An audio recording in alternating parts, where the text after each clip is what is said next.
primer lugar, pues déjenme contarles que ya estamos ante la actividad de lo que es la elección de señorita Santa Cruz, que iniciará el día lunes 14 de julio y culminará el día viernes 18 de julio. ¿Estarán participando las señoritas de diferentes instituciones?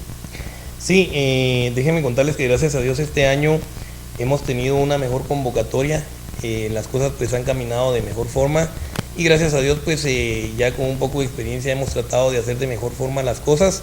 Prueba de ello es que el día de hoy pues estamos reunidos también con medios de comunicación para afinar algunos asuntos y definitivamente pues yo creo que si no estoy mal ya tenemos inscritas 12 o 13 candidatas. Por cierto, señoritas muy bonitas, que yo creo que va a haber mucha competitividad este año. Tenemos un ejemplo de la señorita del colegio Clase, ¿verdad? Que también va a estar, ya está inscrita formalmente. Tenemos a la señorita del Instituto Técnico Industrial también, que ya está inscrita. Tenemos a la señorita de Bomberos Municipales, también ya inscrita. Tenemos también representante de la Universidad Mariano Galvez. Tenemos representante también de Grupo Artístico Cultural Femenino Fiestas Helenas.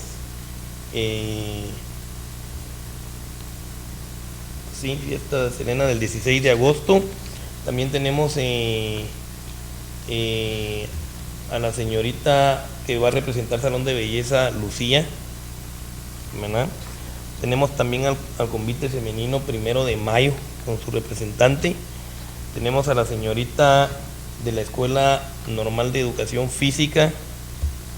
Tenemos también a la señorita que estará representando al Colegio Tecnológico La Preparatoria.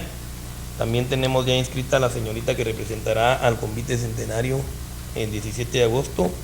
También tenemos a la señorita que estará representando al gimnasio Gaybox Gym, ¿verdad? Y también tenemos a la señorita que estará representando a la compañía de bomberos voluntarios.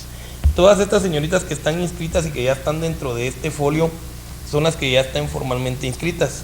Y desde luego pues también le hacemos una cordial invitación a todas aquellas instituciones, empresas privadas, públicas, que aún quieran venir a inscribir a sus candidatas, que la municipalidad está en la mejor disposición de poderles atender y de poderles dar definitivamente a aquellas señoritas que quieran participar la oportunidad de tener esta experiencia inolvidable en su vida.